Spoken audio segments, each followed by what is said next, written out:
So hi friends, welcome to our channel. Friends, మనకి just 10th class క్వాలిఫికేషన్తో apply చేసుకునే విధంగా ప్రభుత్వ సంస్థలో ఖాళీగా ఉన్నటువంటి ఉద్యోగాలకి సంబంధించి ఈ యొక్క జాబ్ నోటిఫికేషన్ అనేది రిలీజ్ చేయడం జరిగింది. ఈ యొక్క పోస్టులకి సెలెక్ట్ అయినటువంటి క్యాండిడేట్స్కి 30,000 వరకు కూడా మంత్లీ శాలరీ అనేది రావడం జరుగుతుంది గైస్. ఎలాంటి ఎక్స్పీరియన్స్ అనేది కూడా ఉండాల్సినటువంటి అవసరం అయితే లేదు. ఈ విధంగా ఇక నోటిఫికేషన్కి సంబంధించి కంప్లీట్ డీటెయిల్స్తో పాటు అప్లికేషన్ ప్రాసెస్ అనేది కూడా చెప్తాను కాబట్టి స్కిప్ చేయకుండా ఎండ్ వరకు చూసేసి ఈ యొక్క రిక్రూట్మెంట్కి అప్లై అనేది చేసుకోండి. ఫస్ట్ టైం మన ఛానల్ని విజిట్ చేస్తున్నట్టయితే కనుక సబ్స్క్రైబ్ అయితే చేసుకునే బెల్ ఐకాన్ కూడా యాక్టివేట్ చేసి పెట్టుకోండి ఫ్రెండ్స్. ఇంకా ఎవరైనా వీడియోని లైక్ చేయనట్టయితే కనుక తప్పకుండా వీడియోని లైక్ చేసేటువంటి ప్రయత్నం అయితే చేయండి గైస్. ఫస్ట్ ఆఫ్ ఆల్ ఈ యొక్క పోస్ట్కి ఎవరెవరు అప్లై చేసుకోవచ్చు అని చూసుకున్నట్టయితే కనుక so all Indian national citizens అందరికీ కూడా మనకి ఈక్వల్ ఛాన్స్ అనేవి ఇవ్వడం జరిగింది. కాకపోతే మనకి ఓన్లీ మెయిల్ క్యాండిడేట్స్ మాత్రమే ఈ యొక్క జాబ్స్కి అప్లై చేసుకోవాల్సి అయితే ఉంటుంది గైస్. సో ఇక నోటిఫికేషన్ ద్వారా భర్తీ చేసినటువంటి ఈ యొక్క పోస్ట్కి సంబంధించి అప్లై చేసుకోవడానికి మీకు ఉండాల్సినటువంటి ఏజ్ లిమిట్ విషయానికి వచ్చేటైతే కనుక సో మీకు మినిమం ఏజ్ అనేది 18 ఇయర్స్ అయితే కంప్లీట్ అయి ఉండాలి. జనరల్ అభ్యర్థులు వచ్చరికి 25 ఇయర్స్ వరకు కూడా అప్లై అనేది చేసుకోవచ్చు. నెక్స్ట్ మనకి క్యాస్ట్ వరకు కూడా ఏజ్ రిలాక్సేషన్స్ అనేవి ఉంటాయి కాబట్టి ఓబీసీ క్యాన్స్ వచ్చరికి 28 ఇయర్స్ వరకు, ఎస్సీ ఎస్టీ క్యాన్స్ వచ్చరికి 30 ఇయర్స్ వరకు కూడా అప్లై చేసుకోవడానికి ఛాన్స్ అనేది కల్పిస్తూ ఉన్నారు. సో ఇక్కడ మనకి ప్రతి ఒక్క కేటగిరీ వరకు సంబంధించి డేట్ ఆఫ్ బర్త్స్ అనేవి ఇవ్వడం జరిగింది. సో ఇక్కడ ఇచ్చేటువంటి ఈ యొక్క డేట్ ఆఫ్ బర్త్స్లలో ఎవరైతే జన్మించినటువంటి క్యాన్స్ ఉంటారో వాళ్ళు మాత్రమే ఈ యొక్క జాబ్స్కి అప్లై చేసుకోవాల్సి అయితే ఉంటుంది. నెక్స్ట్ ఈ యొక్క పోస్ట్కి సంబంధించి అప్లికేషన్ ఫీజుకి సంబంధించిన డీటెయిల్స్ కనుక చూసుకున్నట్టయితే కనుక ఎస్సీ ఎస్టీ పీడబ్ల్యూడీ క్యాండిడేట్స్ ఎవరైతే ఉంటారో ఈ యొక్క క్యాండిడేట్స్ ఎటువంటి అప్లికేషన్ ఫీజు అనేది కూడా పే చేయాల్సినటువంటి అవసరం అయితే లేదు. సో రిమైనింగ్ కేటగిరీకి చెందినటువంటి జనరల్ ఈడబ్ల్యూఎస్ ఎక్స్ సర్వీస్మెన్ క్యాండిడేట్స్తో పాటుగా ఓబీసీ క్యాండిడేట్స్ అందరూ కూడా 50 రూపీస్ అప్లికేషన్ ఫీజు అనేది మీరు ఆన్లైన్లో పే చేయాల్సి అయితే ఉంటుంది. సో ఇక్కడ ఆన్లైన్లో ఏ విధంగా అప్లికేషన్ ఫీజు అనేది పే చేయాలి అని చెప్పేసి ఇక్కడ మనకి ఒక లింక్ అనేది ఇవ్వడం జరిగింది. సో ఈ యొక్క లింక్ అనేది మీరు గూగుల్ క్రోమ్లో యాక్సెస్గా మీరు టైప్ చేసినట్లయితే కనుక డైరెక్ట్గా మీరు అప్లికేషన్ ఫీజుకి సంబంధించిన పేజీకి మిమ్మల్ని రీడైరెక్ట్ అనేది చేయడం జరుగుతుంది. సో ఈ విధంగా కూడా మీరు ఇక అప్లికేషన్ ఫీజు అనేది పే చేయొచ్చు. నెక్స్ట్ www.sbicollect.in అనేటువంటి వెబ్సైట్ని విజిట్ చేసి కూడా మీరు యొక్క అప్లికేషన్ ఫీజు అనేది పే చేసుకోవడానికి ఛాన్స్ అనేది కల్పిస్తూ ఉన్నారు. సో పోస్టుల వారుగా వేకెన్సీస్కి సంబంధించిన డీటెయిల్స్ కనుక చూసుకున్నట్టయితే కనుక ఈ యొక్క నోటిఫికేషన్ ద్వారా మనకి డిఫరెంట్ డిసిప్లిన్స్లో ఖాళీగా ఉన్నటువంటి పర్మనెంట్ అటెండర్ లెవెల్ ఉద్యోగాలను అయితే రిక్రూట్మెంట్ అనేది చేయడం జరుగుతుంది గైస్. సో ఇక్కడ మనకి ఏ కేటగిరీ వరకు ఎన్నెన్ని వేకెన్సీ అనేవి కేటాయించినటువంటి కంప్లీట్ డీటెయిల్స్తో పాటుగా సో ట్రేడ్స్లలో మనకి ఎన్నెన్ని వేకెన్సీ అనేవి కేటాయించినటువంటి డీటెయిల్స్ అన్ని మనకి ఇక్కడ మెన్షన్ చేయడం జరిగింది. సో మనకి ఇక్కడ కుక్ విభాగంలో వచ్చరికి టోటల్గా మనకి 153 వేకెన్సీస్, మ్యాసన్ విభాగంలో 172 వేకెన్సీస్, బ్లాక్ స్మిత్ విభాగంలో మనకి 75, మెస్ వెయిటర్ ఉద్యోగుల సరికి టోటల్గా మనకి 11 వేకెన్సీ అయితే రిక్రూట్మెంట్ అనేది చేయడం జరుగుతుంది. అన్ని క్యాస్ట్ల వరకు కూడా వేకెన్సీ అనేవి కేటాయించడం జరిగింది గైస్. లైక్ మనకి general, OBC, SC, ST, economically weaker section అని చెప్పేసి ఈ విధంగా మనకి ప్రతి ఒక్క కేటగిరీ వరకు కూడా వేకెన్సీ అనేవి కేటాయించడం జరిగింది కాబట్టి సో క్వాలిఫికేషన్ ఉన్నటువంటి ప్రతి ఒక్క క్యాండిడేట్ కూడా ఈ యొక్క రిక్రూట్మెంట్కి అప్లై అనేది చేసుకోండి. సో పోస్టుల వరకు ఎసెన్షియల్ ఎడ్యుకేషనల్ క్వాలిఫికేషన్ విద్యా అర్హత విషయానికి వచ్చేట్లయితే కనుక సో టోటల్గా మనకి ఈ యొక్క నోటిఫికేషన్ ద్వారా 4 డిఫరెంట్ టైప్స్ ఆఫ్ వేకెన్సీస్ని రిక్రూట్మెంట్ అనేది చేయడం జరుగుతుంది గైస్. సో ఇక్కడ ఇచ్చేటువంటి ఈ యొక్క ఉద్యోగాల్లో కొన్ని రకాల ఉద్యోగాలకి సంబంధించి కొన్ని స్పెషల్ సర్టిఫికేట్స్ అనేవి మనకి ఆడడం జరుగుతుంది గైస్. సో ఎటువంటి ఎక్స్ట్రా సర్టిఫికేట్స్ ఏమీ అవసరం లేకుండా మనము అప్లై చేసుకోదగినటువంటి పోస్టుల గురించి మాత్రమే ఈ యొక్క వీడియోలో మనం డిస్కస్ అయితే చేద్దాం. సో ఇక్కడ మనకి కుక్కు విభాగంలో ఉన్నటువంటి యొక్క అటెండర్ ఉద్యోగాలకు వచ్చేసరికి ఓన్లీ మీరు 10th క్లాస్ అనేది పాస్ అయితే సరిపోతుంది గైస్. ఈ యొక్క జాబ్స్కి మనము అప్లై అనేది చేసుకోవచ్చు. సో ఇక బోర్డు వారు కండక్ట్ చేసేటువంటి ప్రొఫిషియన్సీ టెస్ట్తో పాటుగా ఫిజికల్ టెస్ట్లు, నెక్స్ట్ మెడికల్ స్టాండర్డ్స్ అన్నింటినీ కూడా మీరు క్వాలిఫై అయితే అవ్వాలి అని చెప్పేసి ఇక్కడ మనకి జాబ్ డే టెస్ట్లోనే క్లియర్గా మెన్షన్ చేయడం జరిగింది. నెక్స్ట్ ఇక్కడ మనకి మెస్ వెయిటర్ విభాగంలో ఉన్నటువంటి యొక్క అటెండర్ ఉద్యోగాలకు కూడా మనకి సేమ్ క్వాలిఫికేషన్ అనేది ఇవ్వడం జరిగింది గైస్. 10th క్లాస్ క్వాలిఫికేషన్తో పాటు సో ఇక బార్డర్ రోడ్స్ ఆర్గనైజేషన్ వారు కండక్ట్ చేసేటువంటి ప్రొఫిషియన్సీ టెస్ట్తో పాటుగా ఫిజికల్ టెస్ట్లు, నెక్స్ట్ మెడికల్ స్టాండర్డ్స్ అన్నింటినీ కూడా మీరు క్వాలిఫై అయితే అవ్వాల్సి అయితే ఉంటుంది.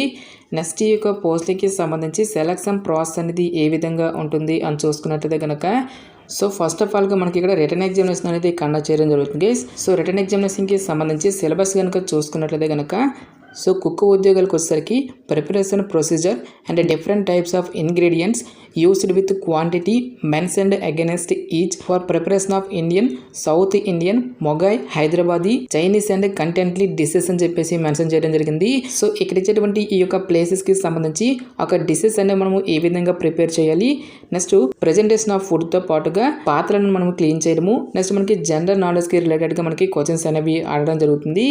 నెక్స్ట్ మెస్ వెయిటర్ ఉద్యోగులకి సంబంధించి సిలబస్ కనుక చూసుకున్నట్లయితే కనుక handling and identification of different types of crockery, maintenance of room, food service etiquettes, beverage service etiquettes, general knowledge అనేటువంటి ఈ యొక్క టాపిక్స్ నుంచే రిలేటెడ్గా మనకి క్వశ్చన్స్ అనేవి రావడం జరుగుతుంది. ఎవరైతే రిటర్న్ ఎగ్జామినేషన్ క్లియర్ చేసినటువంటి క్యాండిడేట్స్ ఉంటారో సో పోస్టులను బట్టి మనకి స్కిల్ టెస్ట్ అనేది కూడా కండక్ట్ చేయడం జరుగుతుంది.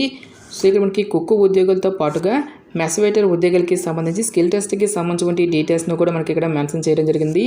సో ఇక పోస్ట్లకి సెలెక్ట్ అయినటువంటి క్యాండిడేట్స్కి మనకి పే స్కేల్ అనేది ఏ విధంగా ఉంటుంది అని చూసుకున్నట్లయితే కనుక సో సెంట్రల్ గవర్నమెంట్ లెవెల్ 1 ప్రకారం మనకి బేసిక్ పేనే మనకి 18,000 రూపీస్ అనేది పే చేయడం జరుగుతుంది.